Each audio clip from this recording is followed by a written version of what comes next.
मानसी और माया दोनों ही best friend थी। दोनों में सगी बहनों की तरह प्यार था। यहाँ मानसी एक गरीब घर से थी तो वहीं माया एक बहुत ही अच्छे बड़े घर से थी। दोनों ही साथ साथ कॉलेज में पढ़ा करती थी। ऐसे ही एक दिन कॉलेज खत्म होने के बाद जैसे ही दोनों सहेलियां अपने अपने घर के लिए निकलने लगती हैं, तभी तेज बारिश हो जाती है और माया कहती है, ओह वाओ, क्या मौसम है, मजा आ जाएगा आज तो घर जाने में। क्या मजा यार, तू जानती है मुझे पैदल जाना होता है। अब बारिश की वजह से हर तरफ गंदगी हो जाएगी और पानी भी भर जाएगा। अरे मेरी जान, चिंता मत कर, तेरी ये दोस्त है ना। चल, जब तक बारिश बंद नहीं हो जाती तो मेरे साथ मेरे घर चल। वैसे भी सुबह से कुछ खाया नहीं है तो मेरे घर कुछ खा भी लेंगे, फिर मैं तुझे घर छोड़ दूंगी। ठीक है। ओके। वो देख, रामू काका भी आ गए कार लेके, चल। तभी माया का ड्राइवर दोनों सहेलियों के सामने कार लाकर खड़ी कर देता है, जिसके बाद दोनों सहेलियां कार में बैठ जाती हैं और कुछ देर में माया का घर आ जाता है और दोनों सहेलियां कार से निकलकर घर के अंदर जाती हैं। तभी माया कहती है, यार तू पहली बार मेरे घर आई है, बता क्या खाएगी? ये घर है या महल, कितना कुछ है यहाँ। ओए बोल ना, क्या खाएगी? हाँ, जो तुझे अच्छा लगे। फिर चल रसोई में, तुझे अपने हाथ से कुछ बनाकर खिलाती हूँ, बस तुझे मेरी मदद करनी होगी। माया मानसी को अपने घर के मॉडर्न किचन में ले जाती है। माया की रसोई में एक से बढ़कर एक क्रॉकरी का सामान था। साथ ही काम को जल्दी करने और खाना बनाने के लिए एक आधुनिक उपकरण भी थे। ये सब देखकर मानसी मन ही मन सोचती है, यहाँ पर कितना कुछ है, जो चीजें आज तक सुनी थी, किताबों में देखी थी, वो सब है। मेरा तो घर भी इतना बड़ा नहीं है जितनी बड़ी माया के घर की रसोई है। कितना बड़ा फ्रिज है और चार चूल्हों वाला गैस, कितना खूबसूरत है सब। क्या हुआ, तू बार बार कहाँ खो जाती है? यार मुझे तो मैगी के अलावा कुछ बनाना भी नहीं आता, अब क्या करें? माया इतना बोल ही रही होती है कि तभी रसोई में माया की माँ रीना आती है और कहती है, अरे बेटा, घर में इतने सारे नौकर हैं, उनसे बोलो जो खाना है। तुम क्यों बना रही हो? जानती हो कितनी हीट लगती है गैस की। ये तुम्हारी दोस्त है ना मानसी? नमस्ते आंटी। खुश रहो बेटा, और हाँ, जो भी खाना हो बता दो, वही बना देंगे। आंटी जी, मैं कुछ भी खा लूंगी। माया, तुम मानसी को लेकर रूम में जाओ, खाना मैं भिजवा दूंगी वहीं। ओके मॉम, एज यू से। माया मानसी को अपने साथ अपने कमरे में ले जाती है।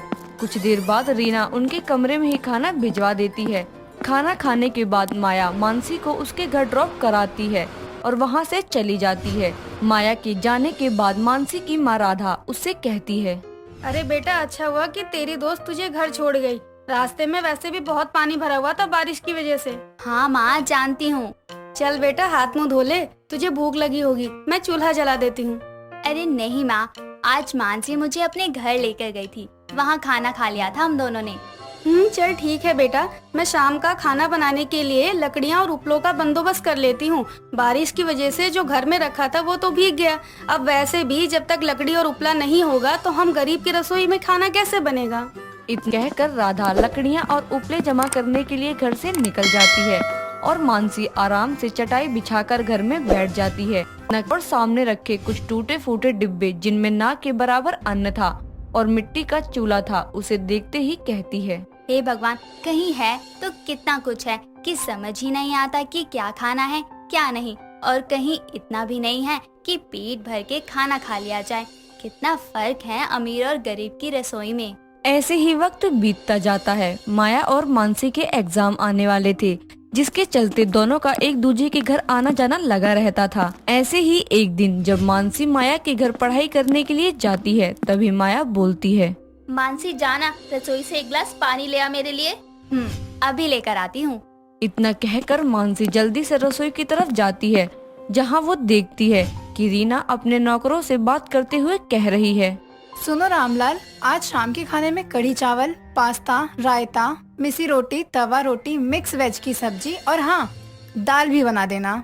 जी मालकिन, और जो कल का बचा हुआ खाना है उसे फेंक दो। तुम जानते हो ना, जो हम एक बार खाते हैं उसे दोबारा नहीं खाते। और हाँ, ये जो सामान है रसोई का, इसे इनकी जगह पर रख दो।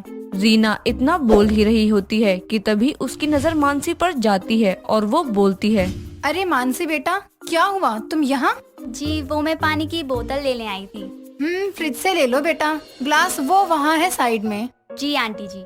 मानसी जैसे ही पानी की बोतल लेने के लिए फ्रिज खोलती है, तभी वो देखती है मानसी की घर की फ्रिज कोल्ड ड्रिंक, चॉकलेट और बाकी की खाने की चीजों से लबालब भरी थी, जिसे देखकर मानसी फिर से मन ही मन सोचती है, ये फ्रिज है या कोई बड़ी सी दुकान? कितनी सारी चीजें हैं यहाँ, कुछ समझ ही नहीं आ रहा।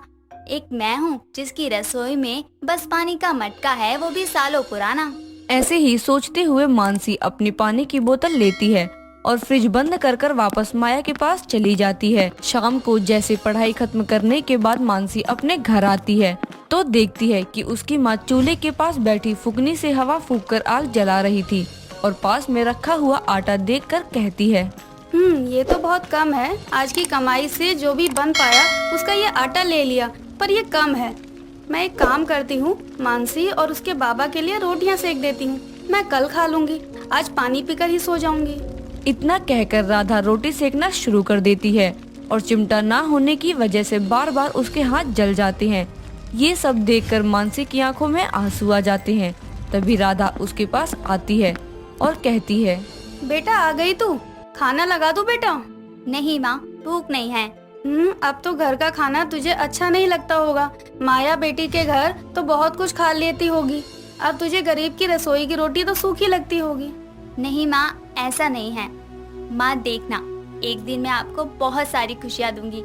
आपको इस चूल्हे पर रोटी बनाकर हाथ नहीं जलाने होंगे। इस अमीर और गरीब की रसोई का फर्क मैं हर तरह से मिटा सकती हूँ माँ, पर जितना होगा जरूर करूँगी। अरे बेटा क्या हो गया, मैं तो मजाक कर रही थी। कुछ नहीं माँ, माया के घर खाना इतना है कि जितना हम 15 दिन में खा ले वो एक बार में बना देते हैं, और जो बच जाता है उसे फेंक देते हैं। और एक हम हैं जिसे एक बार का खाना जुटाने के लिए भी पहले जी तोड़ मेहनत करनी पड़ती है, तब जाकर हमारा पेट भर पाता है। मानसी इतना बोल ही रही होती है कि तभी वहाँ पर माया और उसकी माँ आ जाते हैं और माया बोलती है, ओए क्या रोना धोना कर रही है? तेरी अकेली की माँ है क्या? मेरी माँ नहीं है? तू तो कभी बुलाती नहीं है खाने पर, इसलिए आज मैं और माँ खुद ही आ गए खाने पर। जी बहन जी, और ये थोड़ी सी मदद है, इसे कोई एहसान मत समझिएगा, इसे मेरी मानसी बेटी के लिए आशीर्वाद समझकर रख लीजिए। मानसी बेटा, रसोई चाहे अमीर की हो या गरीब की, जब वहाँ एक माँ खाना बनाती है उसके स्वाद का मोल कोई अमीर नहीं लगा सकता। अब खाना खा ले, भूख लगी है। जिसके बाद राधा और रीना दोनों मिलकर चूल्हे पर खाना बनाती हैं और सभी बैठकर आराम से खाते हैं।